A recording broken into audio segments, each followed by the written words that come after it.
इसमें बड़े बड़े लोग पकड़े जाएंगे। हम चूक नहीं मानते इसको, हम तो इसको साजिश मानते हैं। जो प्रधानमंत्री को मारने की साजिश होती है, राहुल गांधी जी का सांकेतिक पुतला भी जलाया है।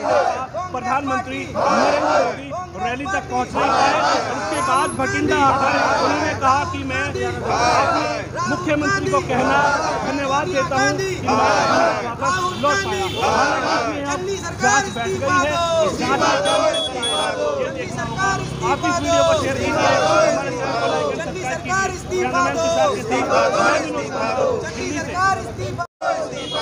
सोनिया गांधी, सोनिया गांधी, राहुल गांधी, सोनिया गांधी, नरेंद्र मोदी, नरेंद्र मोदी। ये कार्य कल के घटना के विरोध में भाजपा के कार्यकर्ता कर रहे हैं। कल जो प्रधानमंत्री के काफिले को षड्यंत्र के तहत उनको रोका गया, वो एक अशोभनीय घटना है और सुरक्षा की चूक कम कहेंगे, साजिश ज़्यादा कहेंगे।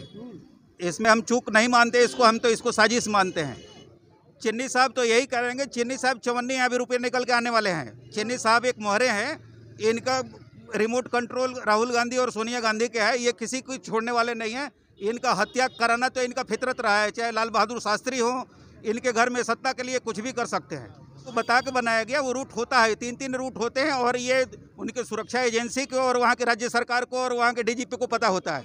डीजीपी ने धोखा किया है। जब उसको पता था, या तो डीजीपी को पता था कि किसान आंदोलन या षड्यंत्रकारी उस रूट पे हैं, तो उसको रूट बदलना चाहिए था, लेकिन उन्होंने रूट नहीं बदला बल्कि और फंसा दिया। ये जांच का विषय है और बहुत ऑप्शन होते हैं इसके लिए। और मैं आपके चैनल के माध्यम से ये कहा कि प्रधानमंत्री अपनी सुरक्षा और बढ़ा लें, खास करके उन प्रदेशों में जहां कांग्रेस की सरकार है। अब भरोसा के लायक नहीं रह गई कांग्रेस सरकार। प्रधानमंत्री की अपनी सुरक्षा एजेंसी को और सख्त होने की जरूरत है। राज्य सरकारों पे, खास करके जहां कांग्रेस की सरकार है, विपक्षी है, वहां की सरकारों पे भरोसा करना, ये पहली घटना से सीख लेनी चाहिए। हमें खुद का अपना सुरक्षा बढ़ा लें, इन राज्य सरकारों के चक्कर में ना रहें।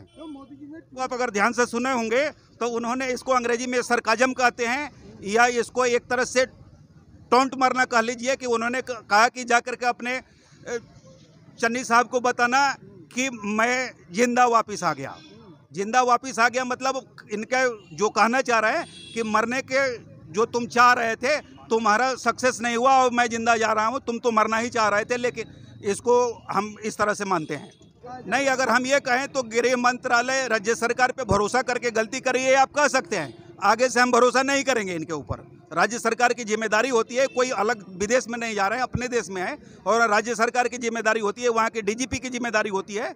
इन लोगों ने भरोसा तोड़ा है और एक षड्यंत्र को अपना ये किया है जो फेल हो गया। वो जांच शुरू है और ये पब्लिक डोमेन में बाद में आएगा। इसमें बड़े बड़े मुर्गे पकड़ में आएंगे, आप इंतजार कीजिए। ये खुलना तो है ही।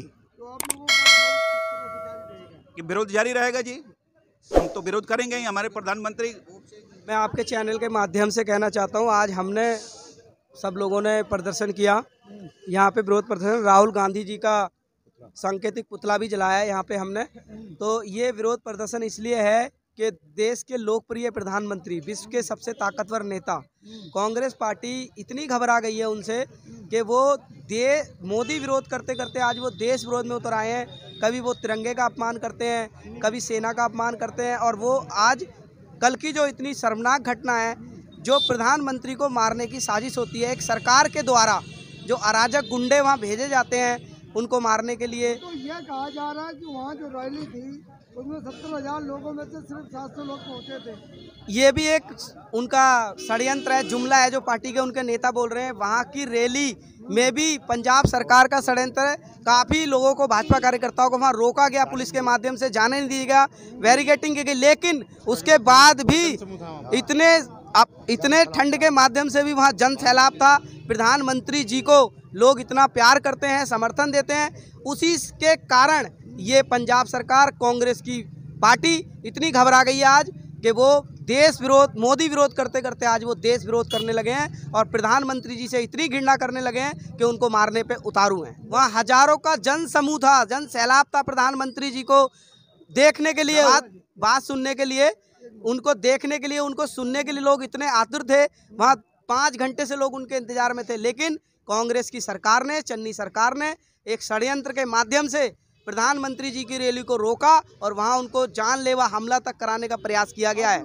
जो लोग प्रधानमंत्री के रोकने के लिए इतनी कोशिश करी, क्या वहाँ जनता को जाने के लिए उन्होंने कोशिश नहीं करी होगी? अगर वहाँ जनता कम पहुंची है, इसमें भी साजिश है, वो लोग उनको भी रोका है।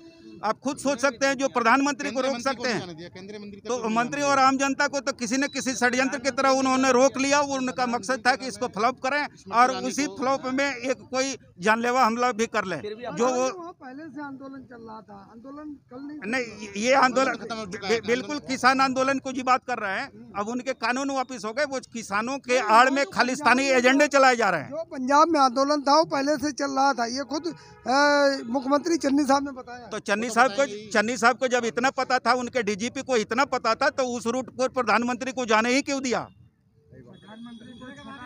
वो सारी सुरक्षा उस राज्य सरकार की जिम्मेदारी होती है, डीजीपी की जानकारी होती है। उनके जो नॉलेज में था कि इस रूट पे वो किसान वाले हैं, तो एक किसान आंदोलन में एक प्रधानमंत्री के काफिले को भेज देना, इसको आप क्या कहेंगे? वो तो बाद में यही कहते कि भीड़ ने उनको मार दिया। तो साथियों, देखा किस तरह से लोगों ने रोष प्रकट किया और पुतला दहन किया यहाँ न्यू अशोकनगर में। और कल पंजाब की घटना को लेकर ये सब कार्यक्रम यहाँ पर सुनिश्चित तौर से किया गया।